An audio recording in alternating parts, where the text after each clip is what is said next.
देरहासार देरहागिरि गावबुरानो गावबुराखौ गांसे आर'नाइजों बरायनो थाखाय खावलायनाय जाबाय।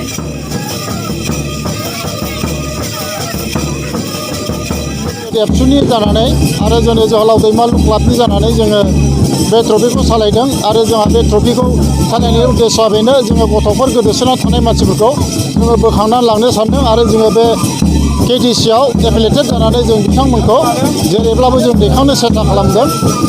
कारिगाव इउनिट एबसुनिफ्रायबो आरो जोंनि जोहोलाव दैमालु क्लाबनिफ्रायबो जों बिथांमोनखौ बे पदक्षेपखौ जों लानाय जादों आरो।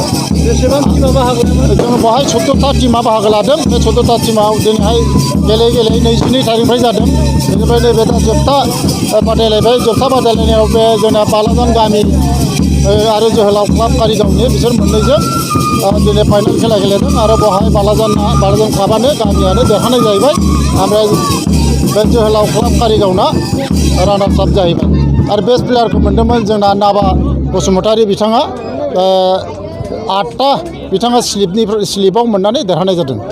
बेनिफ्राय दा जोंहा नेक्स्टआव जोङो बे पदक्षेप लाबाय। जोङो दैमालु जोहोलाव दैमालु क्लाबनिफ्राय जोङो बे खेलाखौ लिग हिसाबै सालायबाय थागोन बोसोरफ्रामबो सालायनानै जोङो जोंनि उद्देश्यखौ जों हासिल खालामगोन। जोङो क'क्राझाराव निस्सय जोङो लांनानै बिथांमोनखौ केटिसिआव एफिलिएटेड जानानै जों लिगआव लांनानै गेलेनानै निस्सय जोंहा बेवहाय मोनसे सासे नङा सासे जों गथ'फोरखौ दैथायहरनो हागोन होननानै जों मिजिंथिदों।